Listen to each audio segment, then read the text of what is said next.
Selamat Hari Guru, November 25, 2021.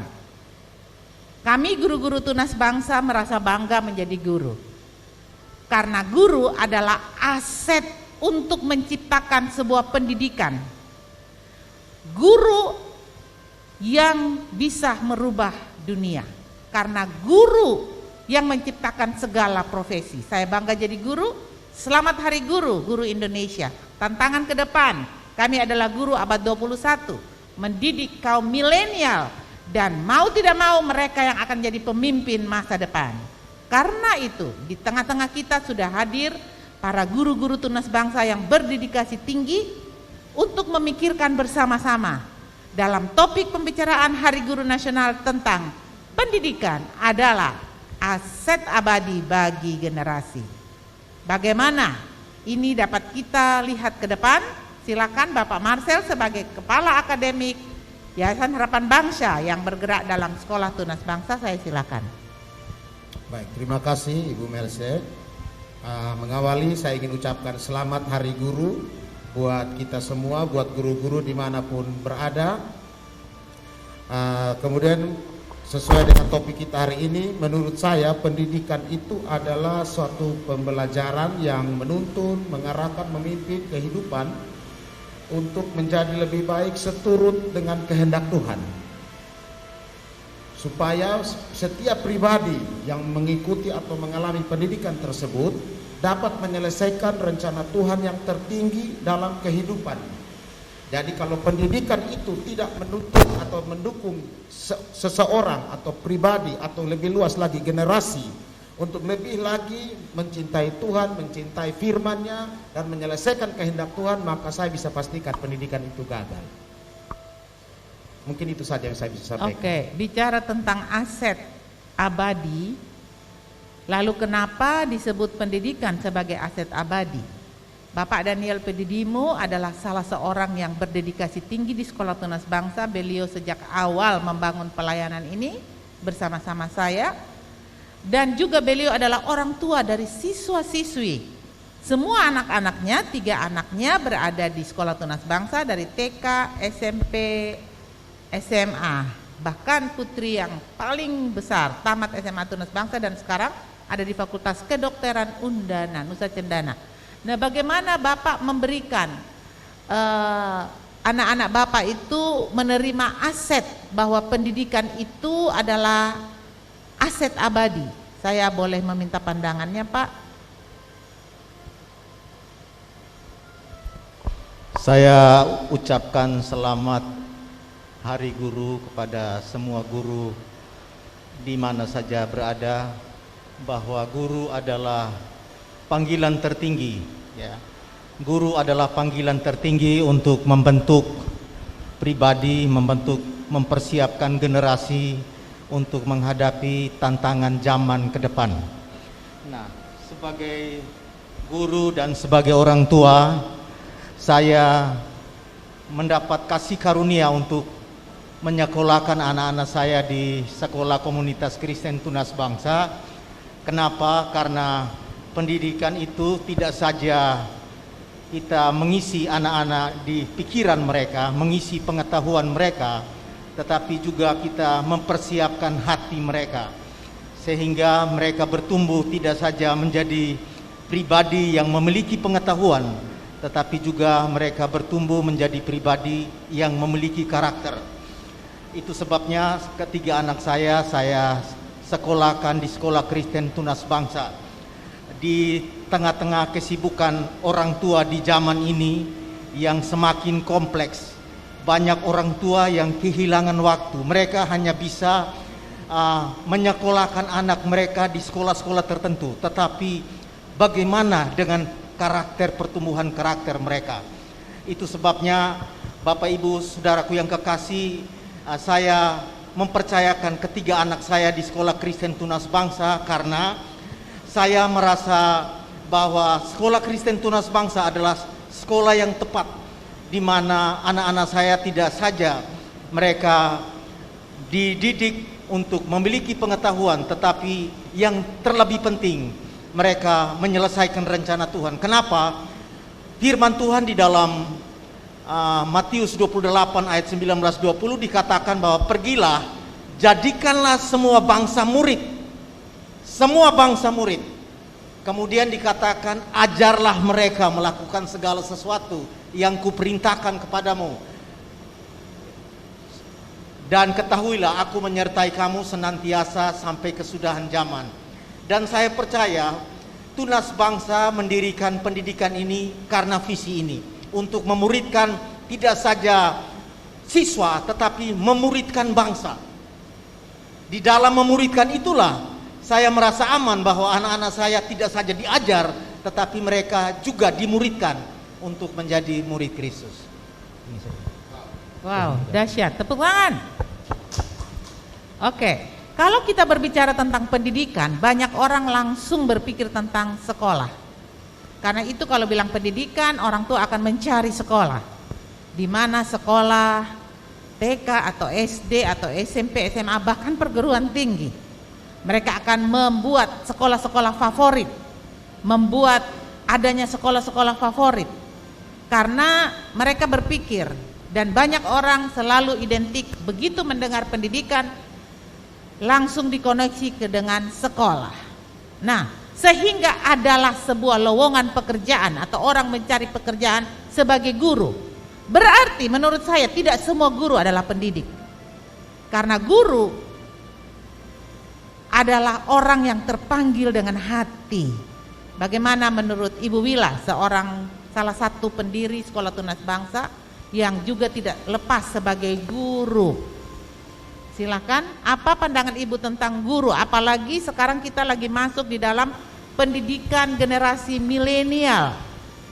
Guru berperan penting sekali karena guru itu harus melakukan dengan hati. Guru itu bukan seseorang yang datang mencari pekerjaan sebagai guru, karena orang selalu berpikir bahwa pendidikan itu adalah sekolah, sehingga ada lowongan pekerjaan sebagai guru atau tutor di situ. Padahal tidak semua guru adalah pendidik.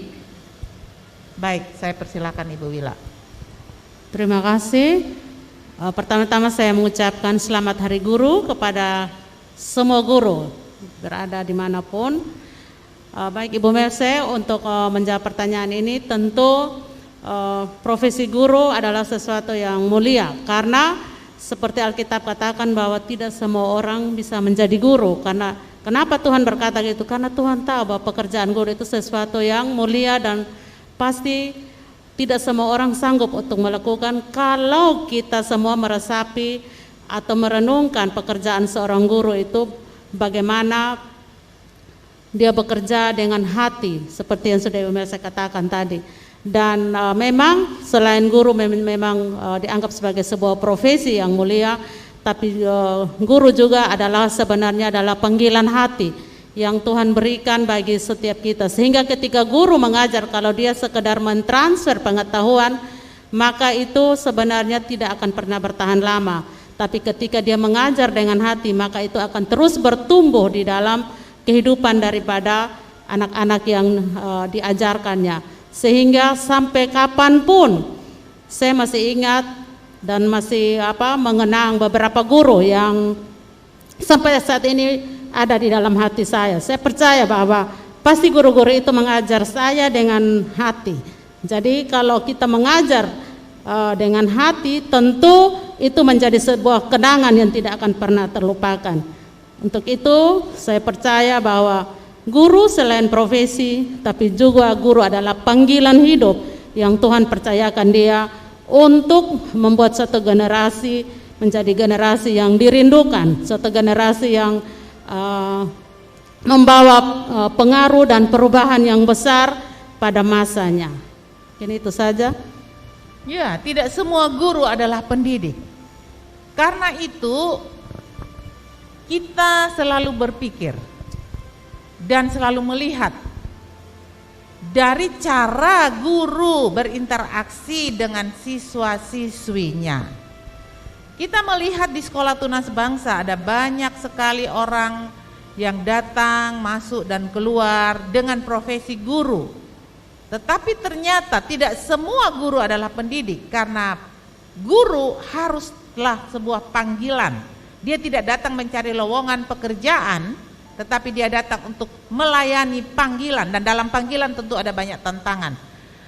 Bagaimana Ibu? Karena guru-guru di Tunas Bangsa itu tepat jam 7 sudah harus berdoa bagi setiap murid-muridnya. Bagaimana Ibu pandangan itu sehingga Ibu masih bisa bertahan sampai hari ini? Ya. Kalau seorang guru itu dia mengajar dengan satu panggilan yang datang dari hatinya, itu bukan suatu tantangan sebenarnya, atau bukan suatu beban bagi dia untuk melakukan semua kegiatan. Karena kalau dia melakukan dengan betul-betul dengan hati, itu dia akan menikmati semua pekerjaan dan semua hal yang dilakukan. Karena kalau hanya sekedar sebuah profesi, tentu dia akan mengikuti aturan-aturan, sekedar mengikuti aturan-aturan, dan dia tidak akan pernah menikmati. Tapi kalau guru itu panggilan sebagai guru itu menyatu dalam hidupnya, maka itu semua akan dilaluinya dengan dia menikmati, dan dia akan melakukannya dengan sungguh-sungguh. Bahkan dia akan merasa bangga dia menjadi seorang guru, karena dia sudah dipercayakan Tuhan untuk terlibat di dalam mendidik generasi yang akan satu kali waktu akan menjadi pemimpin. Itu sesuatu yang luar biasa. Saya secara pribadi selalu tanamkan dalam diri saya bahwa saya selalu mengucap syukur bahwa Tuhan percayakan saya untuk menginvestasikan hidup saya untuk terlibat di dalam pendidikan seorang pemimpin. Saya tidak tahu bagaimana nanti satu kali waktu mereka akan jadi apa, tapi yang saya tahu bahwa mereka akan jadi pemimpin pada waktunya, dan itu satu kebanggaan yang luar biasa. Ya, guru tentu identik dengan pendidikan. Di mana ada pendidikan, di sana ada guru. Dan seperti tadi saya sudah bicara, kalau orang bilang pendidikan, pasti yang identiknya yang dia berpikir ada sekolah. Padahal tidak semua pendidikan ada di sekolah, dan tidak semua guru adalah pendidik. Ini menjadi dilema, apalagi guru abad 21, tantangannya besar.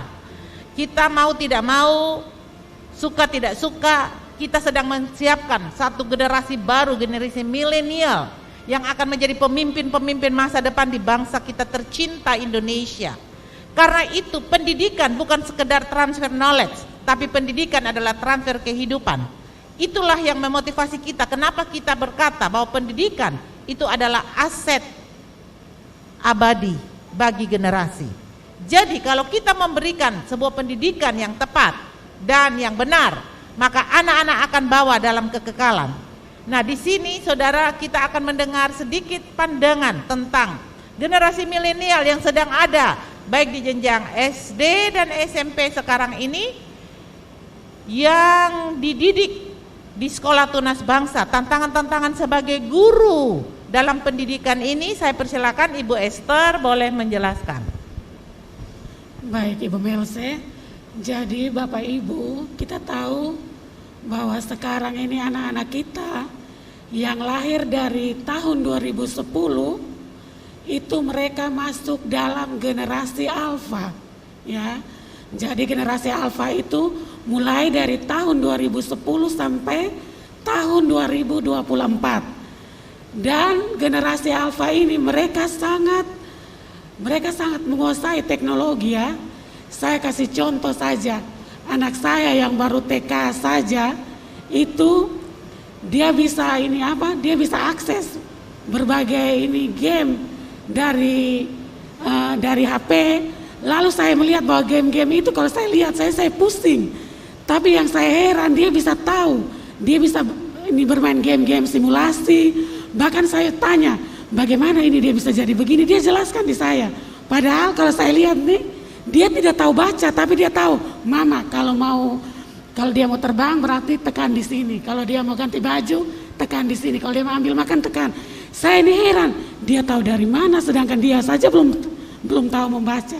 Itu anak kecil yang baru umur 5 tahun.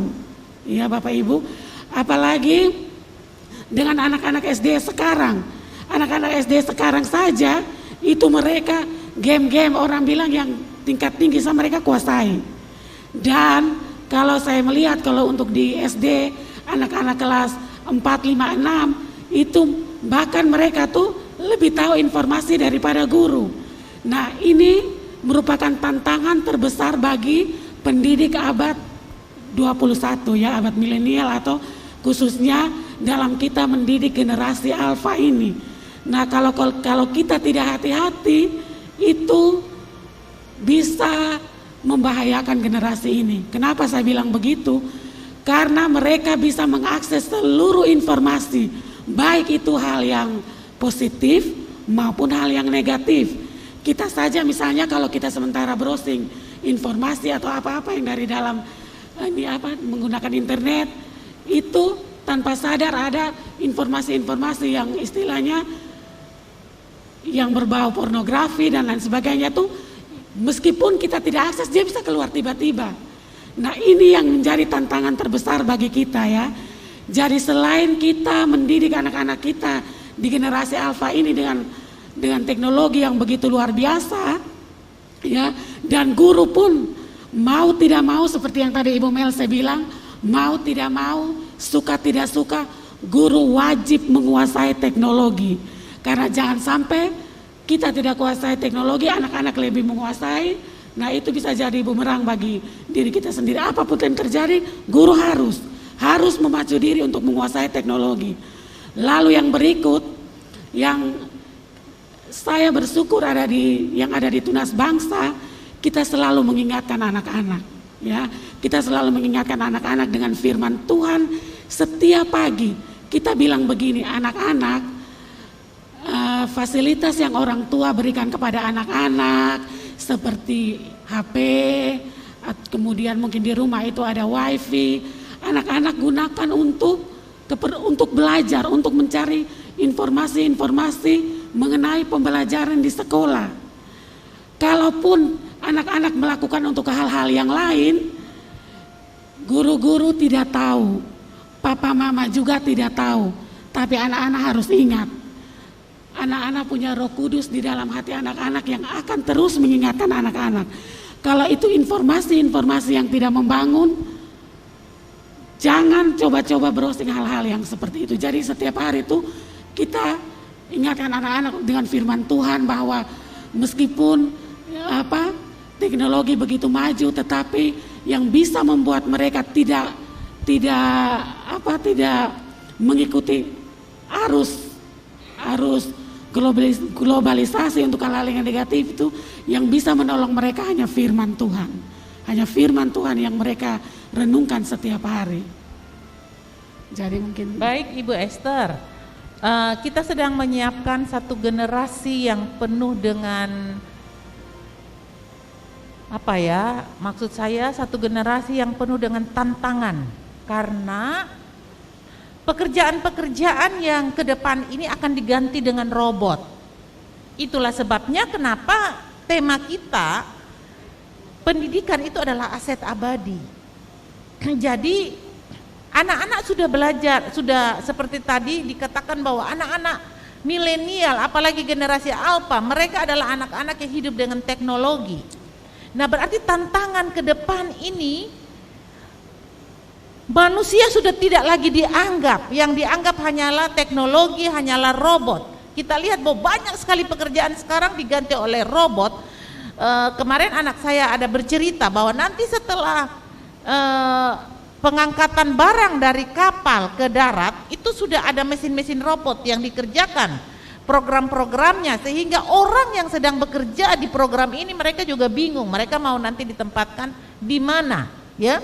Kalau kita pergi ke airport di luar negeri, dulu kita masih dilayani oleh pekerja-pekerja untuk kita check in. Sekarang udah enggak, kita check in sendiri, kasih masuk koper sendiri, dan melakukan aktivitas sendiri karena robot sudah siap di situ untuk kita akses.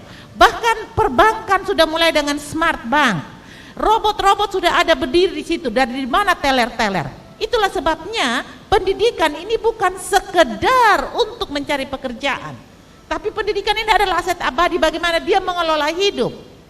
Jadi yang paling penting adalah bagaimana pendidikan dasar itu dibentuk.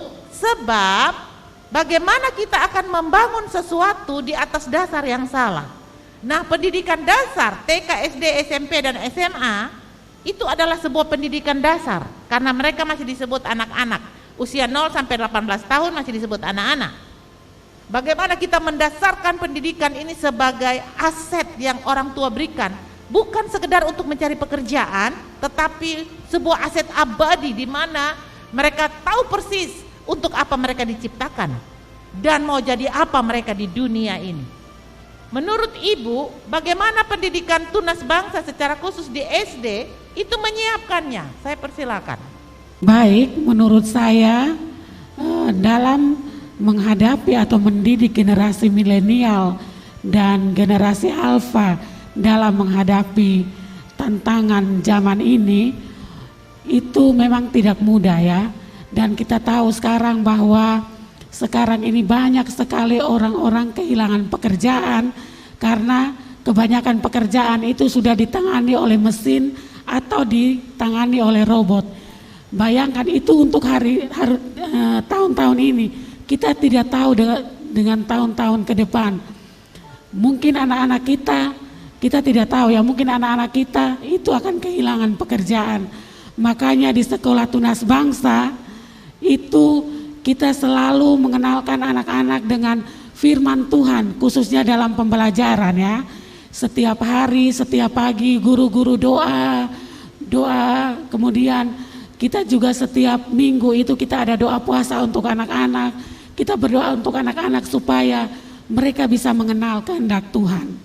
Karena kalau mereka tidak mengenal kehendak Tuhan, kita tidak tahu apa yang terjadi dengan mereka. Tiba-tiba besok-besok misalnya mereka punya cita-cita untuk menjadi dokter. Sedangkan sekarang saja kalau kita melihat atau kalau kita membaca informasi-informasi dari internet dan lain sebagainya, itu pekerjaan-pekerjaan dokter tuh kalau di Jepang misalnya, di negara-negara maju contohnya Jepang, itu sudah ditangani oleh robot.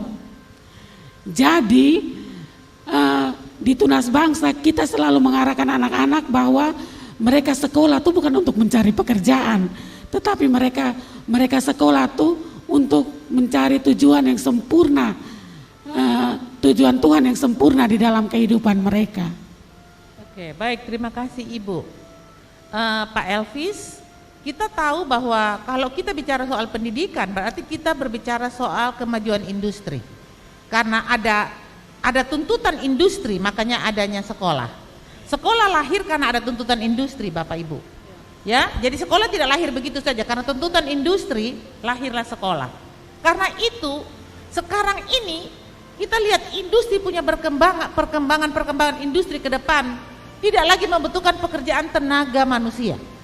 Semua dilakukan dengan robot. Makanya sudah mulai muncul sekolah-sekolah, maksud saya perguruan-perguruan tinggi yang mempersiapkan, bahkan semua sudah mulai pakai Zoom, pakai Google Classroom, pakai Google Meet. Semua sistem teknologi, mau tidak mau pendidikan ini diarahkan untuk semuanya dijajah atau diikutin oleh perkembangan industri teknologi tentunya. Nah, Pak Elvis, kalau kita dulu punya HP Samsung itu masih pakai antene, dulu Nokia saya ingat, saya harus pakai antene, halo. Sekarang berkembang sampai jadi tipis kecil saja, itu sudah bisa isinya satu komputer di dalam. Nah, bagaimana kalau pendidikan ini tidak berkembang sesuai industri teknologi yang berjalan? Karena itu keterampilan itu adalah bagian dari sebuah pendidikan. Jadi bukan saja sebuah profesi anak pekerjaan. Dia boleh melakukan profesi, dia boleh melakukan cita-citanya, tetapi dia harus dibekali dengan keterampilan. Nah, ini yang mendasar. Itulah sebabnya pandangan Bapak Elvis sebagai orang yang bertanggung jawab di jenjang sekolah menengah pertama, menyiapkan anak-anak generasi milenial ini untuk menjawab kebutuhan industri ke depan. Kenapa saya katakan bahwa pendidikan itu adalah aset abadi bagi generasi? Karena kita harus tahu bahwa pendidikan yang mereka terima bukan untuk mereka mencari pekerjaan, tapi mereka akan berusaha untuk berusaha untuk berlari bersama kemajuan industri yang ada. Dan industri teknologi ini berkembangnya sangat pesat sekali, amat sekali. Di Tunas Bangsa TV-TV yang gemuk-gemuk besar kita udah bikin jadi sampah, nggak pakai lagi. Sekarang sudah TV-TV yang sepotong, sekarang TV-TV juga yang tipis-tipis itu sudah tidak dipakai lagi. Karena orang sudah beralih, wah perkembangan industri teknologi begitu hebat. Bagaimana Bapak mempersiapkan anak-anak generasi ini SMP ini kan pancaroba ya, usia-usia yang lihat ini mau, lihat itu mau. Nah bagaimana dalam pendidikan Tunas Bangsa ini kita menerapkannya sehingga Hari Guru ini betul-betul memberi wawasan kepada orang tua Tunas Bangsa, terlebih kepada guru Tunas Bangsa, persiapan-persiapan kita ke depan. Silakan Pak Elvis. Ya, baik. Terima kasih Bu Merce. Selamat Hari Guru buat kita semua. Ya. Jadi kita lihat zaman sekarang ini perubahan teknologi bukan hanya di dunia pendidikan, semua era berubah. Semua bidang berubah dari yang manual menjadi otomatis. Ya, pabrik-pabrik yang dulunya saja baju-baju di sablon pakai tangan, sekarang mesin semua dikerjakan oleh mesin.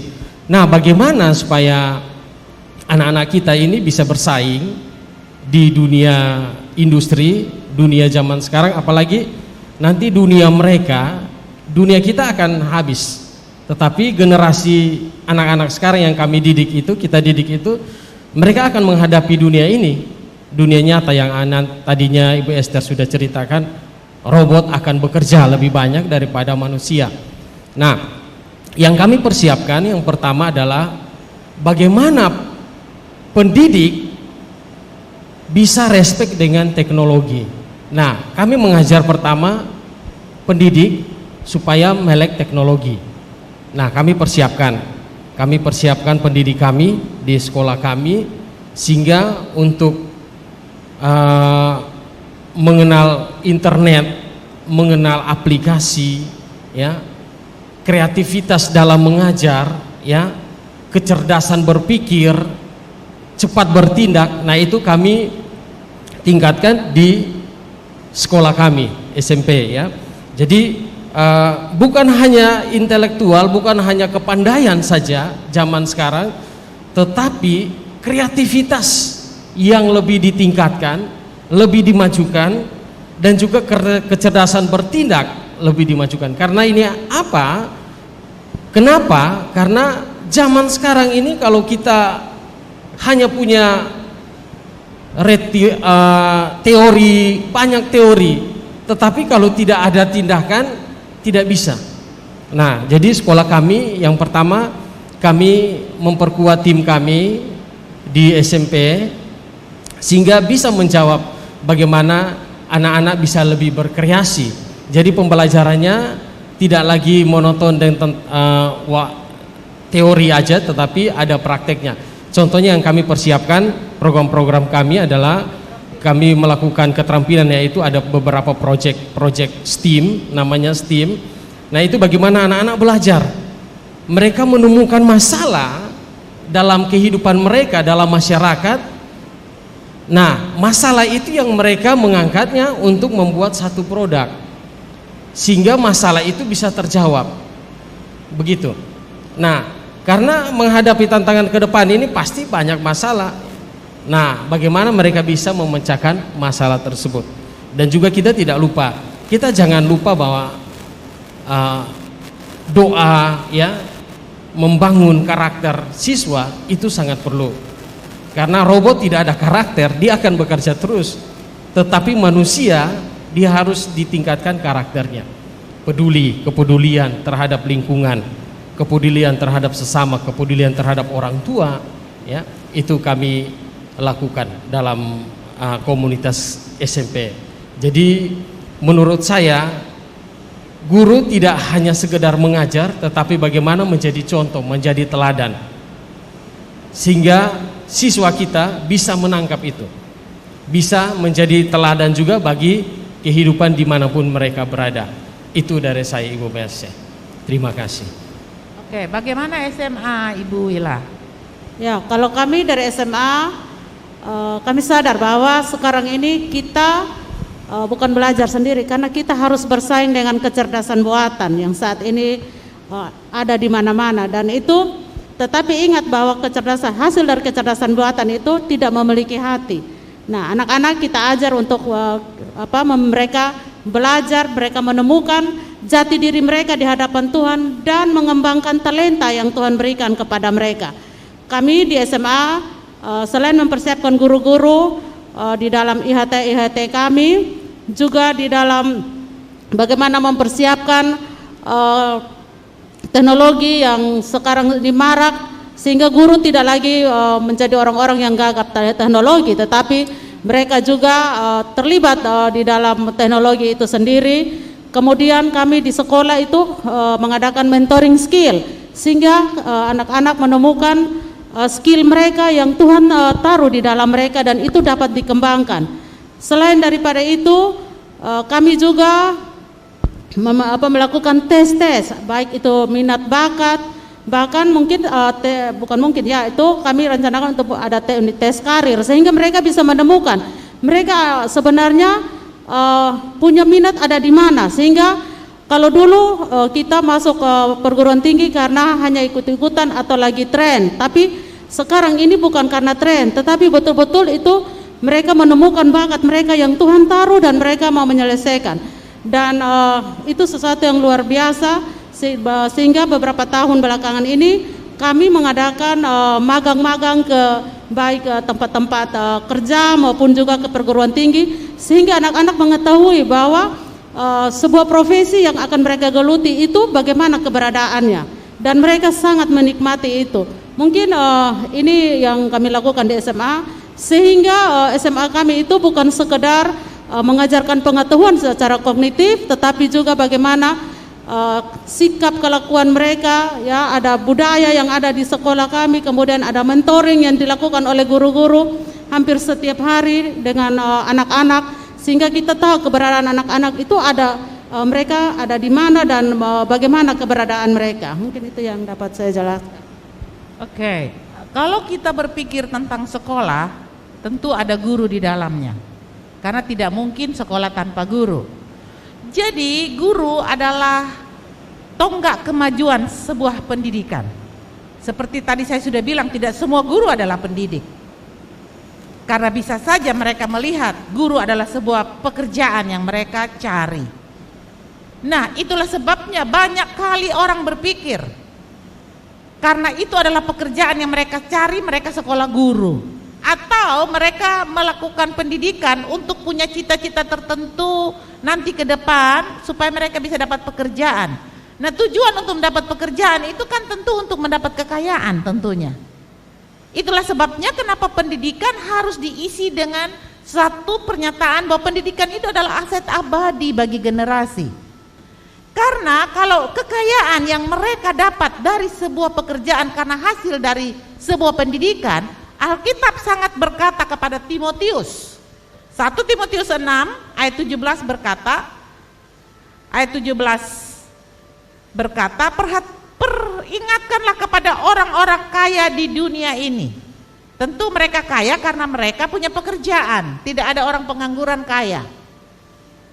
Agar mereka jangan tinggi hati dan jangan berharap pada, yang saya mau tekankan adalah berharap pada sesuatu yang tak tentu seperti kekayaan. Jadi kalau kita melakukan pendidikan, mengirimkan anak-anak untuk bersekolah supaya mereka nantinya jadi orang kaya, berarti hidup mereka akan tak menentu. Itu kata Alkitab. Dan ayat yang ke-19 dikatakan begini, dengan demikian mereka mengumpulkan suatu harta sebagai dasar yang baik bagi dirinya di waktu yang akan datang untuk mencapai hidup yang sebenarnya. Berarti di balik hidup ini ada hidup yang sebenarnya. Karena mereka harus, dikatakan di sini, mereka harus melainkan pada Allah yang dalam kekayaannya memberi kepada kita segala sesuatu untuk nikmati. Jadi pendidikan harusnya menyiapkan anak untuk paham bahwa mereka melakukan kehendak Tuhan. Sebab kalau mereka mencari kekayaan itu tak menentu. Makanya firman Tuhan berkata kepada Timotius, mereka harus diajarkan, kamu harus diajarkan, kamu harus mengajarkan orang-orang, anak-anak, untuk mereka bisa mencapai hidup yang sebenarnya. Dia katakan begini, Hai Timotius, peliharalah apa yang telah dipercayakan kepadamu, hindarilah omongan yang kosong dan yang tidak suci dan bertentangan dan pertentangan-pertentangan yang berasal dari apa yang disebut pengetahuan. Ini mengerikan, Pak. Pengetahuan disebut sebagai omong kosong dan pertentangan-pertentangan. Padahal sekolah hadir untuk memberi pengetahuan. Karena itu pengetahuan tanpa iman, pengetahuan tanpa mentransfer iman orang tua kepada anak. Pengetahuan itu omong kosong. Ini bukan saya yang bilang. Ya, itulah guru harus tahu. Sebagai guru dia harus menjadi pendidik. Guru bukan sekedar dia datang mencari pekerjaan, tetapi guru harus menjadi pendidik. Dia harus paham betul-betul bahwa dia harus mempunyai iman. Iman orang tua yang ditransfer kepada anak-anak melalui pendidikan. Sebab dikatakan di dalam Alkitab, Bapak Ibu boleh baca, renungkan baik-baik 1 Timotius 6 ayat 20. Yang berasal dari pengetahuan ini omong kosong dikatakan. Kenapa dia bilang ayat 21? Karena ada beberapa orang yang mengajarkannya, berarti ini guru. Dan dengan demikian telah menyimpang dari iman. Jadi ada guru-guru yang memberikan kepada anak penyimpangan-penyimpangan iman. Dia sekolah untuk cari pekerjaan. Dia bukan sekolah untuk melakukan kehendak Tuhan, tapi sekolah untuk cari pekerjaan, dan itu penyimpangan iman. Jadi kalau sekolah hanya untuk mencari pengetahuan, itu penyimpangan iman kata Alkitab. Lalu Tuhan bilang kasih karunia menyertai kamu. Kasih karunia menyertai sekolah Tunas Bangsa. Oke, bagaimana pandangan orang tua? Dalam hal ini Bapak Daniel Pedidumo tentang pernyataan saya ini, kenapa pendidikan harus dibikin sebagai aset abadi bagi generasi. Silakan. Terima kasih. Kita tentunya sepakat bahwa pendidikan itu adalah harta. Mempersiapkan anak-anak itu adalah kesempatan, adalah aset. Anak-anak kita itu adalah aset, dan pengetahuan yang kita siapkan kepada mereka dan kita siapkan mereka untuk memiliki pengetahuan itu kekal, itu abadi, itu tidak dapat diambil. Kalau sebagai orang tua kita wariskan mereka rumah, harta, kekayaan, itu akan habis. Tetapi ketika kita mempersiapkan mereka dengan pengetahuan, dengan nilai-nilai kehidupan, dengan karakter, itu tidak dapat diambil dan itu akan kekal, tidak lekang dimakan waktu. Sampai kapanpun itu akan abadi, karena yang kita wariskan kepada mereka itu adalah nilai, adalah iman, itu adalah karakter dan pengetahuan. Itu tidak dapat diambil. Sehingga saya pastikan bahwa memang pendidikan itu adalah aset. Aset. Siapkan anak-anak kita dengan sekolah yang terbaik, siapkan anak-anak mereka dengan pengetahuan yang terbaik, karena itu tidak dapat diambil, tidak dapat dirampok, tidak dapat dicuri oleh siapapun.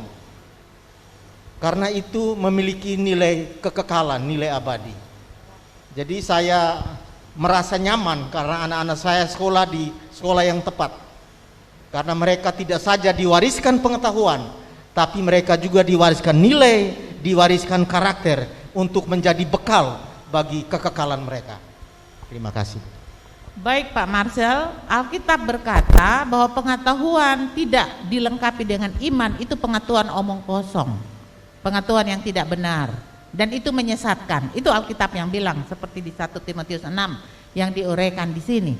Karena itu Tunas Bangsa memilih untuk mendirikan pendidikan yang fokusnya kepada Kristus, karena Kristus itu adalah iman kita. Namun ada banyak pikiran seperti ini Pak, tidak perlu sekolah, gereja dan rumah saja cukup kok untuk membekali iman. Kenapa harus ada pakai tambah sekolah? Kenapa harus pakai tambah Tunas Bangsa? Biar anak saya nggak sekolah di Tunas Bangsa, kan ada juga, bisa juga sekolah di sekolah lain, tapi yang penting gereja dan rumah cukup. Menurut Bapak itu bagaimana? Ya, terima kasih. Menyingkapi semua hal yang tadi sudah disampaikan, saya sangat bersyukur, kita sangat bersyukur karena Tunas Bangsa, Sekolah Komunitas Kristen Tunas Bangsa memiliki sebuah visi dan misi yang relevan untuk setiap generasi, baik generasi milenial, generasi alfa, bagaimana ia dididik. Tunas Bangsa memiliki visi yang sangat-sangat relevan, mendidik mereka sehingga dalam keadaan apapun, tantangan sebesar apapun, ketika mereka dididik dengan sebuah visi yang berpusat pada Kristus, mendidik dalam kebenaran firman Tuhan, mereka pasti akan menjadi generasi pemenang. Nah, menjawab pertanyaan tadi, mungkin banyak orang berpikir, orang tua berpikir atau banyak masyarakat berpikir, di rumah juga bisa dididik, di sekolah, di gereja juga sudah dididik. Mari kita hitung-hitungan. Dalam satu minggu seorang anak itu berada di sekolah misalnya 1 hari 8 jam. 8 jam, 8 kali 5 hari misalnya, kita ambil, ini kebanyakan sekolah sekarang sudah ambil 5 hari. Itu berarti di sekolah ada 40 jam. 40 jam selama 1 minggu dikali dengan 1 tahun ada paling tidak ada 105 hari efektif. 105 kali 8 jam, betapa besar pengaruhnya, pengaruh kehidupan, keberadaan sekolah dalam pertumbuhan pendidikan seorang anak. Apa yang ia dengar selama 8 jam, apa yang ia lihat selama 8 jam, apa yang ia saksikan selama 8 jam, guru yang bagaimana yang ia lihat selama 8 jam, itu sudah pasti akan sangat mempengaruhi. Benar sekali pernyataan ini. Jika engkau belajar sungguh-sungguh jika engkau belajar tapi tidak mengubahkan hidupmu, atau mungkin engkau sudah belajar sungguh-sungguh tapi tidak mengubah hidupmu, berarti ada 2 hal, ada satu kemungkinan, yaitu itu adalah karena bukan kebenaran yang engkau pelajari. Nah, dari waktu yang sekian lama ini seorang anak berada di sekolah, kalau dia tidak dididik dengan kebenaran, bayangkan kalau yang dia lihat itu bukan kebenaran, yang dia dengar bukan kebenaran, yang dia lihat itu bukan karakter yang mendukung hidupnya, dia pasti akan menjadi generasi yang kebablas oleh teknologi. Tapi saya bersyukur dengan visi dan misi yang sangat luar biasa dari Sekolah Komunitas Kristen Tunas Bangsa, berpusat pada Kristus, mendidik mereka untuk menjadi generasi yang kompeten dalam dunia pendidikan, menjadi generasi yang kompeten dalam setiap dunia di mana Tuhan akan mengutus mereka. Mereka dididik setiap hari oleh guru-guru yang takut akan Tuhan, dengan sistem pendidikan yang takut akan Tuhan. Perlu saya tegaskan di sini bahwa di Tunas Bangsa itu setiap pembelajaran, baik matematika, agama, keterampilan, semua pelajaran yang disampaikan itu di atas dasar kebenaran. Kita menyampaikan satu topik, kita melihat pandangan Alkitabnya itu bagaimana. Alkitab berkata apa tentang pecahan, Alkitab berkata apa tentang makhluk hidup, Alkitab berkata apa tentang geografi. Itu disampaikan sehingga anak-anak itu bertumbuh dengan jelas ke arah kepenuhan Kristus. Jadi setiap hari dalam 8 jam, satu hari, 1 minggu, yang sama sekali orang tua tidak ada. Dimanapun anak itu bersekolah, saya menjamin, orang tua yang ada di kantor, orang tua yang ada di pasar, orang tua yang ada di tempat kerja, dia tidak tahu sedang apa anaknya, dia tidak tahu anaknya ini lagi bagaimana. Tapi saya mau pastikan di Tunas Bangsa ada firman Tuhan yang disampaikan. Di Tunas Bangsa ada guru-guru yang takut akan Tuhan yang membimbing anak-anak. Karena itu, menjawab pertanyaan tadi, mengapa harus ada di sekolah? Mengapa harus ada di Tunas Bangsa? Kenapa? Supaya waktu yang sedemikian lama itu tidak sia-sia. Waktu yang sedemikian lama itu yang di luar jangkauan orang tua tidak sia-sia, tapi menjadi sebuah investasi yang pasti, mendidik anak-anak untuk memiliki karakter Kristus sehingga dia menjadi generasi yang siap bersaing, berkompetisi, menjadi lebih dari pemenang dalam situasi teknologi macam apapun. Demikian jawaban saya, Ibu. Itulah sebabnya kenapa pendidikan adalah aset abadi bagi generasi. Kita tidak saja meninggalkan mereka aset yang tidak menentu, yaitu kekayaan, tetapi kita meninggalkan mereka aset iman yang akan dibawa di dalam keabadian. Selamat Hari Guru, hidup guru Indonesia, hidup guru Tunas Bangsa. Tuhan Yesus memberkati.